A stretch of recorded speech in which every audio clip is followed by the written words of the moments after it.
Dr. Muhammad Bakir Khalibaf, Speaker of the House of Representatives of Malaysia, His Excellency Tan Sri Datuk Johari bin Abdul, Chairman of the Shura Council of Oman, His Excellency Mr. Khalid Hilal Nasir Al-Ma'awali, President of Majlis Ash-Shura of Saudi Arabia, His Excellency Mr. Abdullah bin Muhammad bin Ibrahim Al-Sheikh, para pimpinan Parlemen Negara Islam yang hadir, para duta besar negara sahabat yang hadir, pimpinan dan perwakilan organisasi internasional yang hadir, para hadirin semua yang saya hormati dan saya muliakan, rekan-rekan media yang saya hormati. Pertama-tama, izinkan saya menyampaikan bahwa undangan ini, di mana saya diminta berbicara di hadapan majelis yang penting ini, adalah kehormatan besar bagi saya sebagai Presiden Republik Indonesia.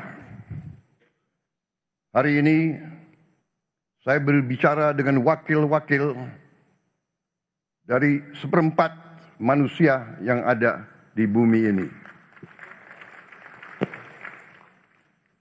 Saudara-saudara adalah wakil-wakil dari seluruh umat Islam, dari negara-negara Islam di dunia.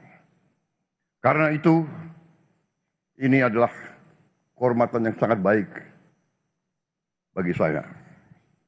Terima kasih atas kehormatan ini. Pada hari yang baik ini, di tanah Jakarta yang hangat, saya menyampaikan rasa syukur dan kebanggaan bahwa Indonesia dipercaya menjadi tuan rumah sesi ke-19 Perkumpulan Parlemen Negara-Negara Islam, Parliamentary Union of OIC Member Countries. Sekaligus merayakan peringatan 25 tahun berdirinya organisasi ini. Perkumpulan Parlemen Negara Islam ini lahir dari kesadaran bersama bahwa dunia Islam membutuhkan wadah kebersamaan antara lembaga parlemen dalam menghadapi tantangan global dan untuk membela kepentingan umat Islam dimanapun. Sejak dibentuk pada tahun 1999, Perkumpulan Parlemen Negara-Negara Islam bertekad menjadi jembatan diplomasi parlementer yang memperkuat solidaritas, menyuarakan keadilan, dan menghadirkan solusi-solusi bagi masalah-masalah yang pelik dalam kehidupan global. Dalam hal ini dan dalam dunia yang kini tengah dilanda polarisasi, konflik, saingan antara negara-negara besar, keberadaan organisasi ini semakin penting, semakin relevan, dan semakin mendesak. Lebih dari itu, izinkan saya menegaskan bahwa konstitusi negara kami, Undang-Undang Dasar 1945, secara tegas mengamanatkan kepada bangsa Indonesia untuk turut serta dalam menjaga ketertiban dunia yang berdasarkan kemerdekaan, perdamaian abadi, dan keadilan sosial. Ini adalah kompas moral dan dasar pijakan utama kebijakan luar negeri bangsa Indonesia. Hadirin sekalian yang saya hormati dan saya muliakan, sebelum kita membahas isu-isu besar yang tengah dihadapi dunia Islam sekarang. Saya mengajak kita semua merenungkan kisah dan keteladanan para tokoh besar dalam sejarah Islam. Kisah-kisah mereka bukan hanya catatan sejarah, tetapi sumber nilai dan sumber inspirasi yang sangat relevan bagi tantangan yang kita hadapi hari-hari ini. Kita bisa belajar dari keberanian mereka, keteguhan mereka, kecerdasan mereka dalam membela kebenaran dan keberhasilan mereka dalam membangun peradaban. Salahuddin Al-Ayyubi, penakluk Yerusalem, mengajarkan kita tentang keadilan dan kebesaran hati saat berhasil merebut kota suci dari tentara salib. Ia tidak membalas dendam. Ia bahkan memberi jaminan keamanan bagi musuh-musuhnya. Beliau memberi contoh selalu melindungi yang lemah, selalu melindungi yang tertindas. Di dunia yang masih banyak diliputi kebencian dan kekerasan, keteladanan ini menunjukkan bahwa kekuatan sejati seorang pemimpin adalah kasih sayang, rasa kemanusiaan, dan tekad untuk selalu melindungi yang lemah. Khalid bin Walid, simbol pengabdian total bagi umat Islam. Seorang tokoh militer yang tidak pernah kalah dalam setiap peperangan dan pertempuran yang ia pimpin. Tidak ada satu pun pertempuran yang ia kalah. Namun ketika diminta turun dari jabatannya, ia menerima keputusan itu tanpa ragu-ragu dan patuh kepada pemimpin dan kepada umatnya. Keikhlasan ini menunjukkan kepada kita bahwa kekuasaan bukan tujuan, melainkan suatu amanah, suatu pelajaran penting bagi kita semua yang memegang peran kepemimpinan hari ini dimanapun. Saudara-saudara, Umar bin Khattab membangun pemerintah yang adil dan efisien.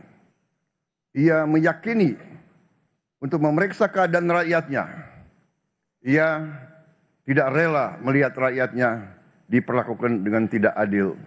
Dan ia tidak segan menghukum aparatnya yang lalai dan yang tidak melindungi dan menangani rakyatnya. Dalam konteks hari ini, saya yakin bahwa rakyat kita semuanya menuntut pemerintah yang bersih dan transparan. Teladan Umar bin Khattab adalah panggilan untuk bertindak, bukan sekedar berwacana. Karena itu saya sangat menghormati tema pertemuan ini, yaitu good governance dan strong institutions.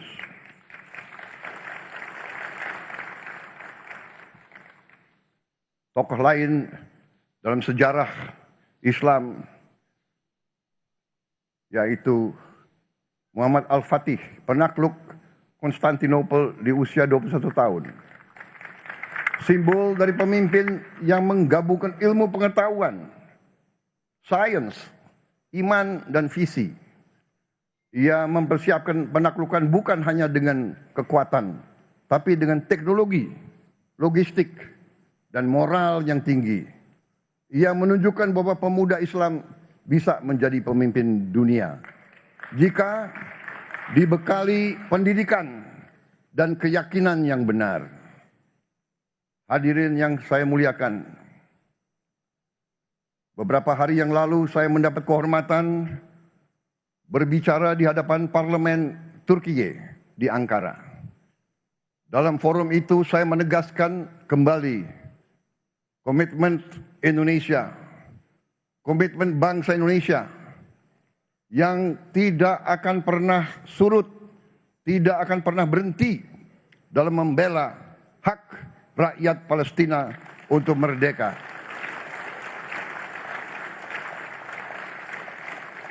Saya ulangi kembali di forum ini, sudah tiba waktu.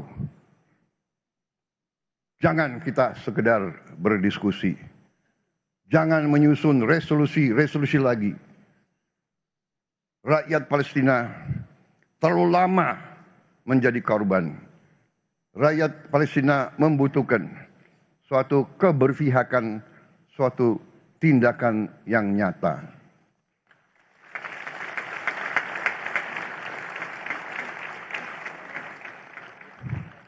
Indonesia akan terus berdiri bersama Palestina.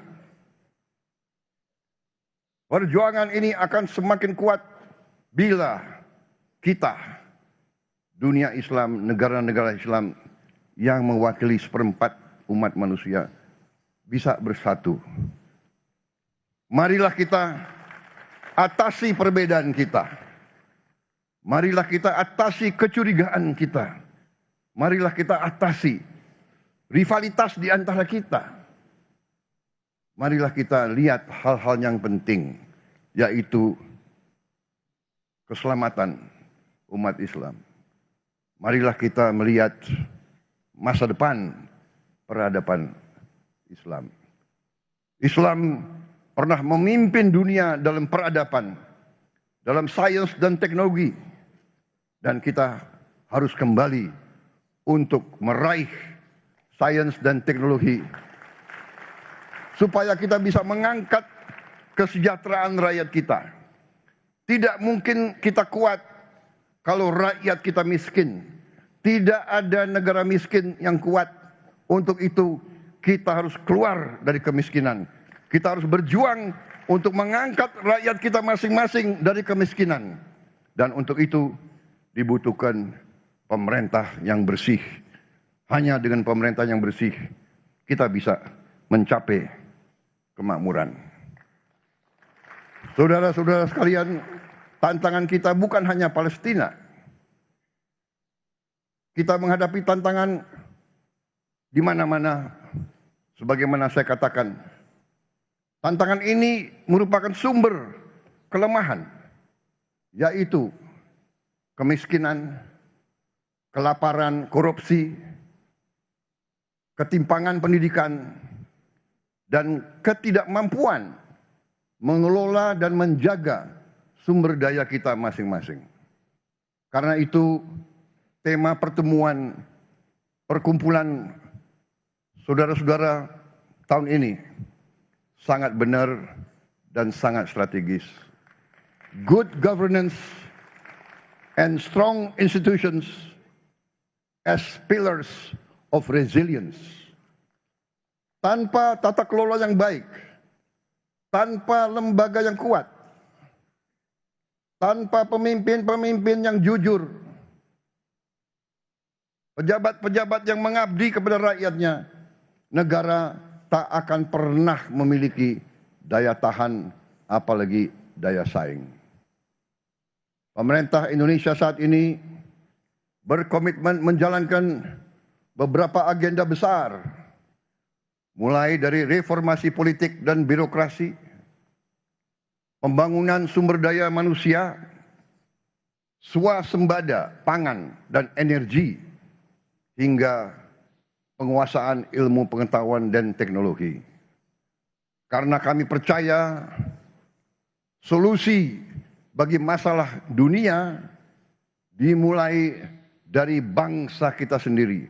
Apakah bangsa kita masing-masing berhasil mengatasi masalah internalnya sendiri?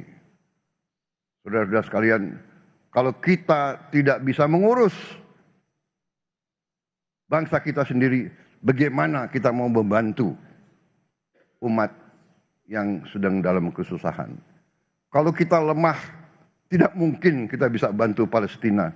Bahkan suara kita pun tidak akan didengar. Suara kita didengar kalau kita bersatu dan kita kuat. Siang ini,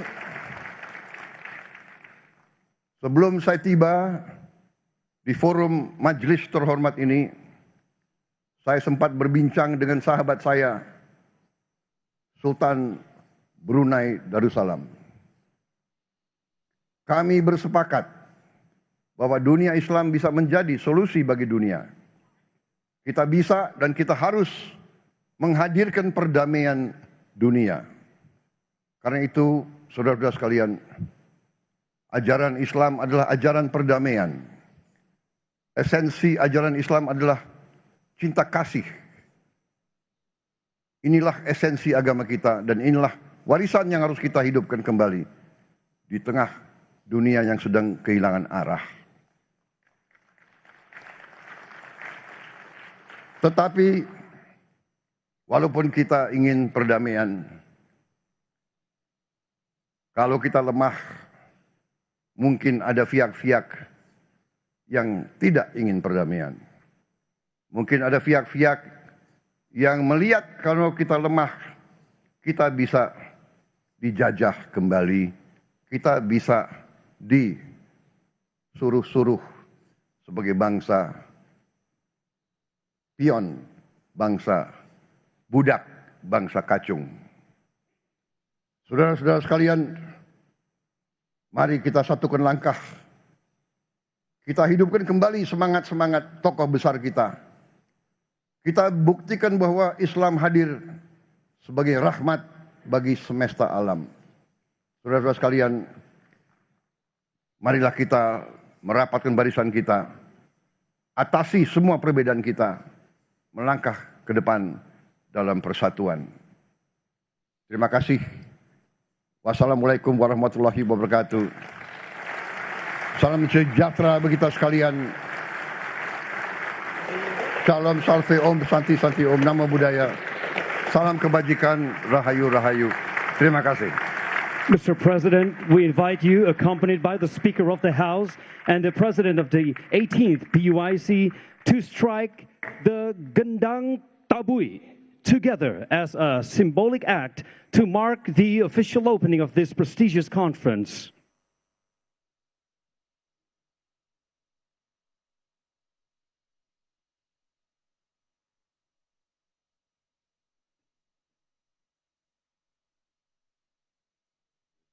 Thank you.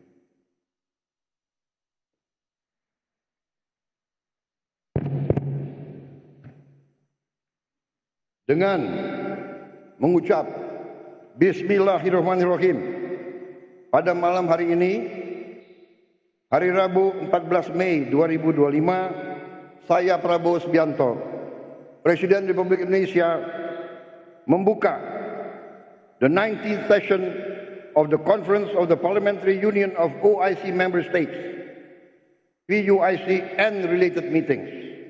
Thank you very much.